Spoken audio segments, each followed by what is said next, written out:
Hermanos, muy buenas tardes, misionera, buenas tardes. Eh, Soy Walter Manuel Mesa Valdivieso del grupo 5. En esta oportunidad me toca exponer sobre las reformas, las obras que hizo Nehemías.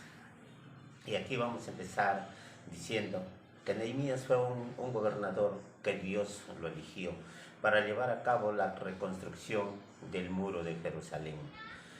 Al mismo tiempo realizó otras grandes reformas, tanto en el aspecto político como religioso. Cuando Nehemías comienza esta obra, esta gran obra, se encontró con grandes opositores que, usados por el enemigo, quisieron obstaculizar el avance de dichas obras. Y en medio de esta tarea tuvo que hacer algunas reformas en el pueblo, la cual recibido todo esto en buena manera por todo el pueblo de Israel.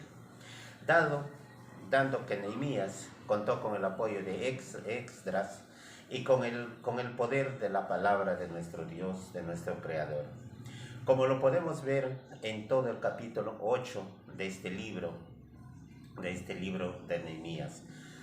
Nehemías tuvo que regresar a Babilonia, al parecer,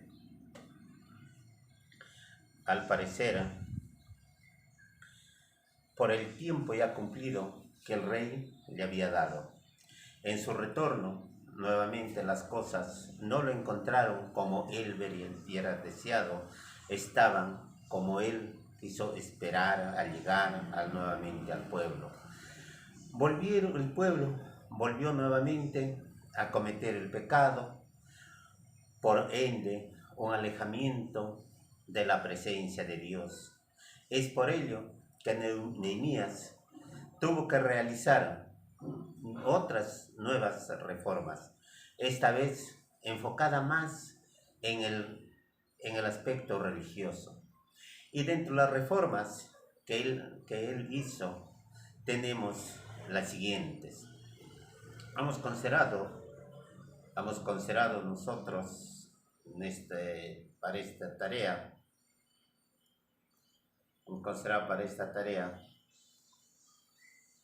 4 grandes reformas basados en el capítulo 13 del libro de Nehemías.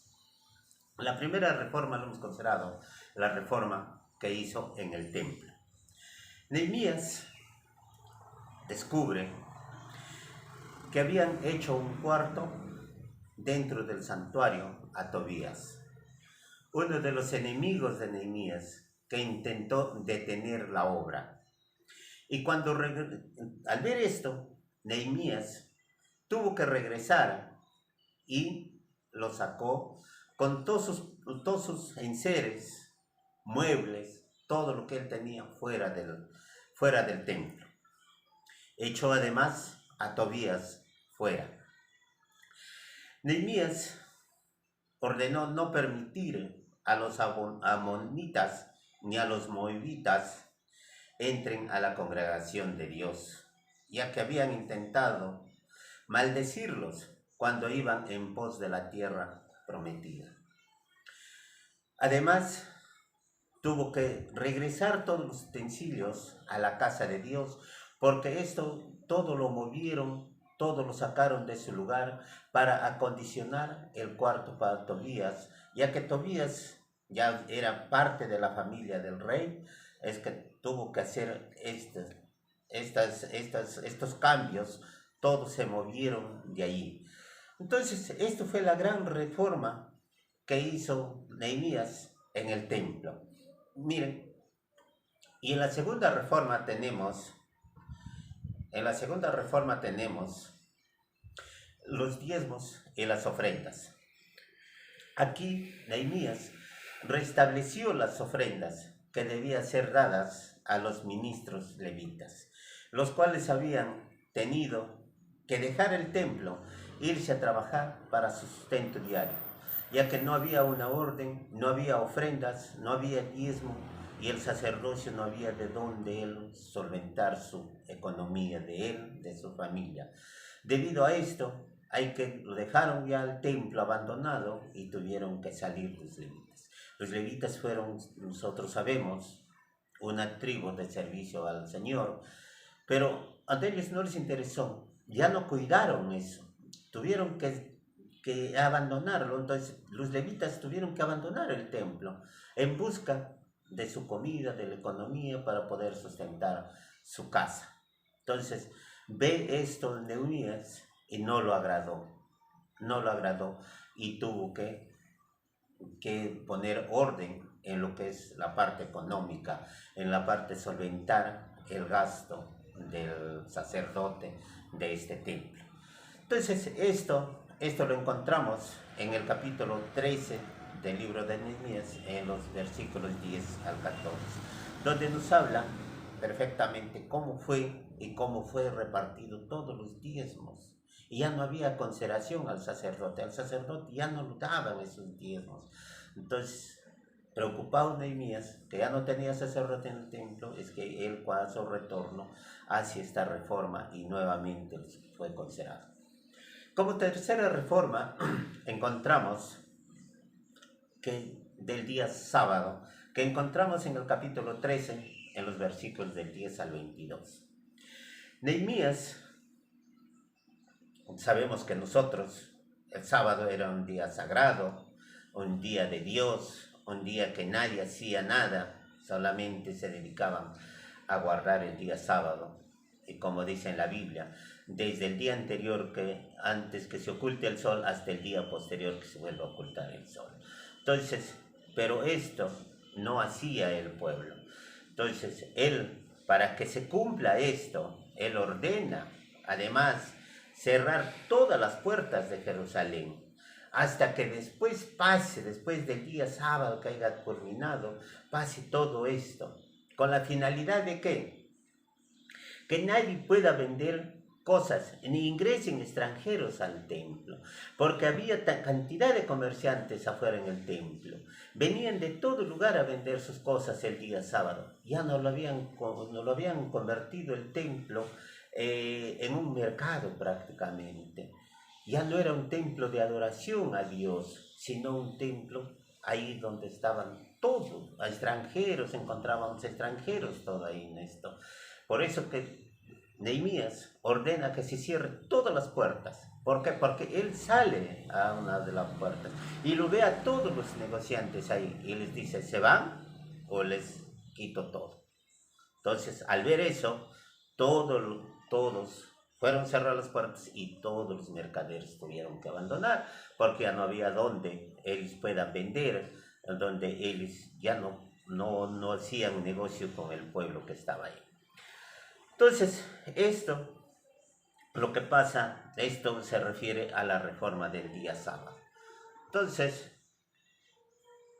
y lo último, la reforma que encontramos en la Biblia en el capítulo 13 del 10 al 29, es la reforma del matrimonio.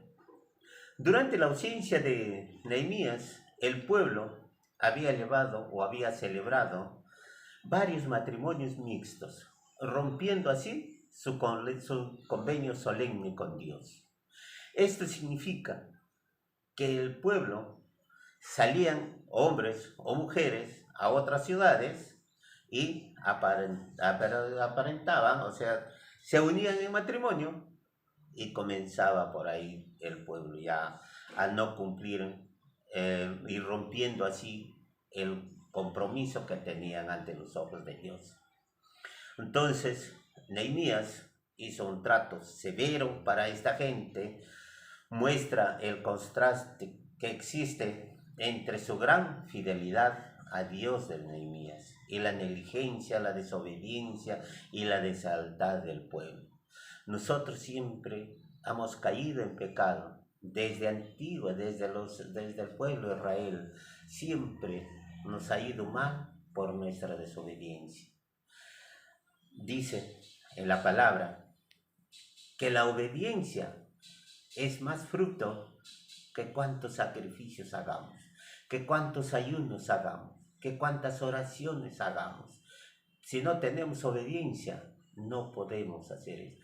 Si no tenemos obediencia, por más ayunos que hagamos, por más oraciones que hagamos, no lo vamos a poder lograr. Lo que de todo depende de nosotros es la obediencia. Pero este pueblo no tuvo obediencia. Tenían que estar el rey ahí con ellos continuamente. No podían descuidarse, porque si se descuidaban, ya ellos no hacían lo que se podía hacer, lo que el rey verdaderamente quería. Ya no podía, no, Nehemías era un hombre muy culto, muy religioso, adoraba a Dios, pero el pueblo lamentablemente no pudo cumplir con lo que Nehemías quiso. Entonces, Nehemías utilizó el ejemplo de los errores de Salomón para enseñar a su pueblo. Si uno de los más grandes reyes de Israel había caído debido a la influencia de los incrédulos, otros podían hacerlo también. Salomón, uno de los mejores reyes que encontramos en la Biblia, cayó por su avaricia, porque él permitió que entren extranjeros. Él mismo trajo extranjeros para la construcción del templo. Él mismo contrató, hubo técnicos, como podemos decir en la vida real ahora, hubo arquitectos de otras ciudades para armar el templo. Entonces él trajo los extranjeros y ahí es que viene la decadencia de Salomón. Entonces, ahí